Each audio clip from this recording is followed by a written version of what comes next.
Shalom, Mishpash. I hope all is well and blessed as we continue on in part 3 of Abraham. In this last part 3 of the series, we travel with Abraham as he leaves Babylon. He and his family, they hope to leave that wickedness behind, start anew. This is the faith of Abram. Remember, he's the one that heard from the Most High. He is the one really that sought the Most High's face and has become the leader of the family. As we see, there is something special about Abraham. Very clearly, he gets the Most High's attention. Of course, the Most High is all-knowing. He's all omnipotent. But he gives us a free will. And we see Abram, and we see who he chooses. He chooses not to follow the Babylonian system, the system of idol worship, the worshiping of false idols, the system that has been formulated here on earth, built by the hands of man, and of course influenced by Hasatan. Of course, a system that wants to control and rule the people, but more importantly, overthrow the Most High. Abraham sees this. Abraham says, no, let's come out of her. Terah gets on board as being his father. They come into agreement, and then they come out of her. We see in the book of Revelation that the Most High instructs us to come out of her, talking about Mystery Babylon. Here we see Abraham very early on in the Bible doing exactly that, being our example, coming out of the matrix, as it were. We know coming out of the matrix from a biblical standpoint is coming out of the womb, but Abraham most definitely is in the belly of the beast and says no and is determined to serve the Most High in a land that the Most High will show him and ultimately give to his seed. Genesis 11:29. And Abram and Nahor took them wives. The name of Abram's wife was Sarai, and the name of Nahor's wife Milcah, the daughter of Haran, the father of Milcah, and the father of Iscah. Of course, the Most High is all-knowing. He's all-powerful. But yet he made us with free will to choose him or not to choose him. We see Abram choosing him. We see Abram leaving that land, leaving the land of Babylon, the system that would defy the Most High, the system that has been placed on the earth to defy the Most High. Abraham, being the progenitor of the Hebrews, says, no, I'm not following that route. I am coming out of her. Genesis 11:31 reads, And Terah took Abram his son, and Lot the son of Haran his son's son, and Sarai his daughter-in-law, his son Abram's wife. And they went forth from them from Ur of the Chaldees, to go into the land of Canaan. And they came unto Haran, and dwelt there. It reads that Terah took his family out of Ur of the Chaldees. So the credit has to be ultimately given to Terah for allowing his family to move out of there. Terah left a lot, as we saw in part 2. Terah was a man doing well financially. Politically, he was doing well. But he sees that the Most High is using his son, and they leave. No amount of prestige and power will keep them in that land. So Abram and his family moved towards Canaan. Terah has passed away. Abram and Lot prospers in the land of Haran. They have servants, they have oxen, they have cattle, and they have people under them that are depending on them for their livelihood.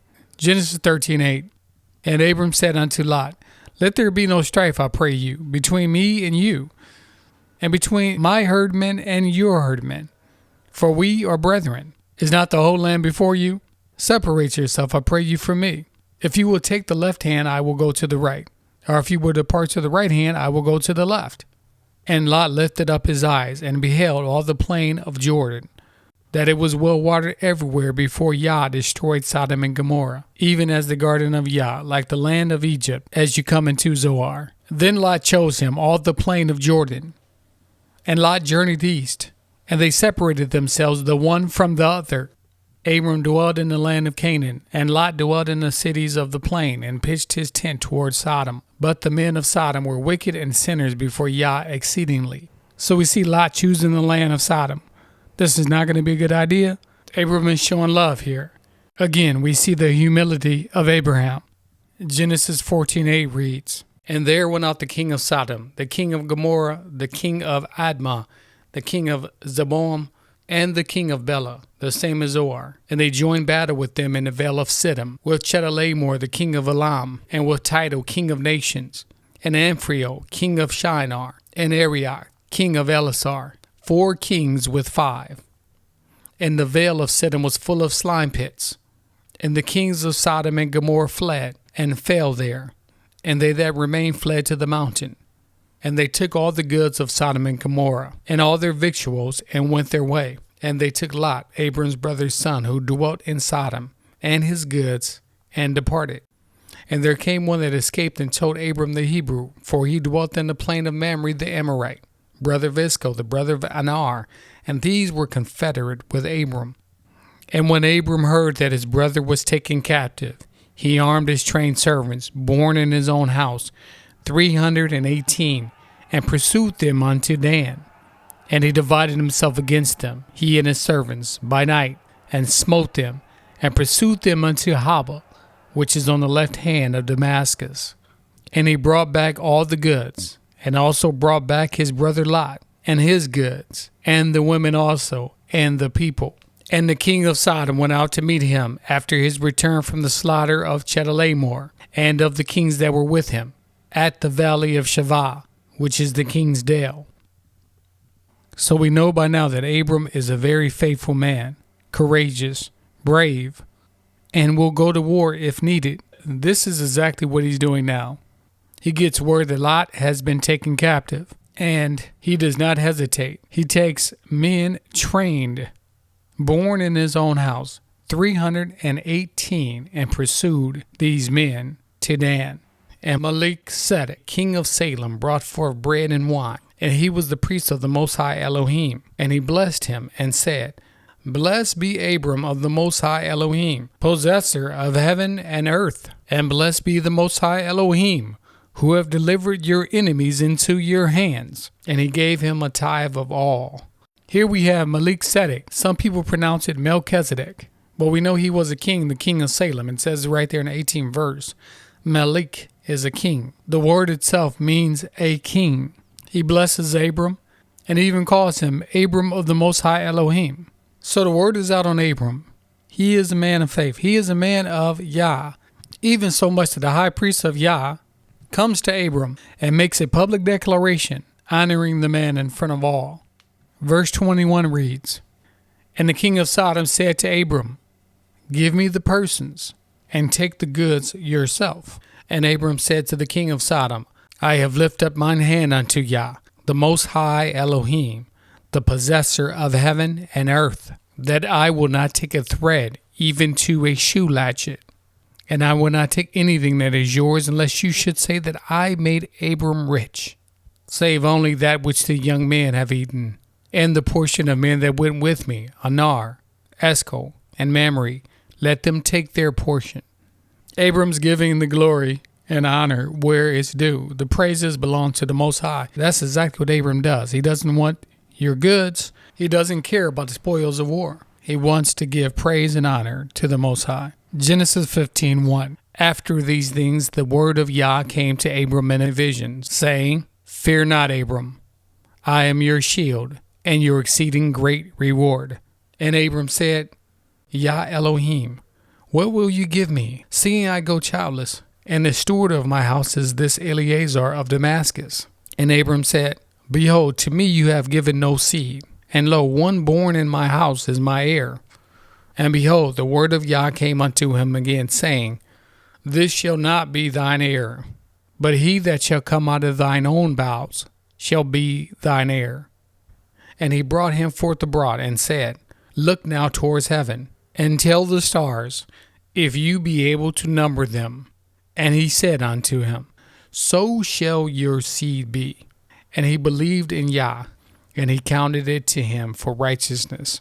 And he said unto him, I am Yah, that brought you out of Ur the Chaldees, to give you this land to inherit it. And he said, Yah Elohim, where will I know that I will inherit it? Genesis 15:18. In the same day Yah made a covenant with Abram, saying, Unto thy seed have I given you this land, from the river of Egypt to the great river, the river Euphrates. So the Most High makes a covenant with Abraham. He tells him he's going to give him this land that's going to stretch from Egypt all the way to the great river, the river Euphrates. We know the Euphrates to be the Parath. But by now we should see the importance of Abraham. We should see why he's special. There are many qualities we have looked at, and the Most High takes notice, recognizes him being who he is, Again, this is our progenitor. We come from the loins, from the bowels, like we read earlier, from the bowels of Abraham. For me, this has been a very humbling experience just by reading his life and looking at some of the things that we can see with Abram. There are many things. We know his name, again, was changed to Abraham by the Most High. But what I want to do is I want to read some of Abraham's last words. We get this from the book of Jubilees in the 20th chapter, verses 7 through 9. I implore you, my sons, love Yah of heaven, and cleave to you all his commandments, and walk not after the idols and after uncleanliness, and make not for yourself molten or graven gods, for they are vanity. There is no spirit in them, for they are the works of hands. And all who trust in them trust in nothing. Serve them not, nor worship them, but serve you the Most High Yah, and worship him continually, and hope for his countenance always, and work up righteousness and righteousness before him, that he may have pleasure in you and grant you his mercy, and send rain upon you morning and evening, and bless all your works which you have wrought upon the earth, and bless your bread and your water, and bless the fruit of your womb and the fruit of your land, and the herds of your cattle, and the flocks of your sheep. And you will be a blessing on the earth. And all the nations of the earth will desire you, and bless your sons in my name, that they may be blessed as I am. Awesome words of encouragement right there. Awesome words to live by. This is a man who lived the life, who didn't have to talk the talk, but walk the walk. Our Patar. Abraham, salute to him, and salute to you. If you are new to this channel, please like, subscribe, share, help us to grow the channel to help spread the truth to those who need to hear it. Also, don't forget to click the notification bell to be notified when we post our next video. Shalom, shalom.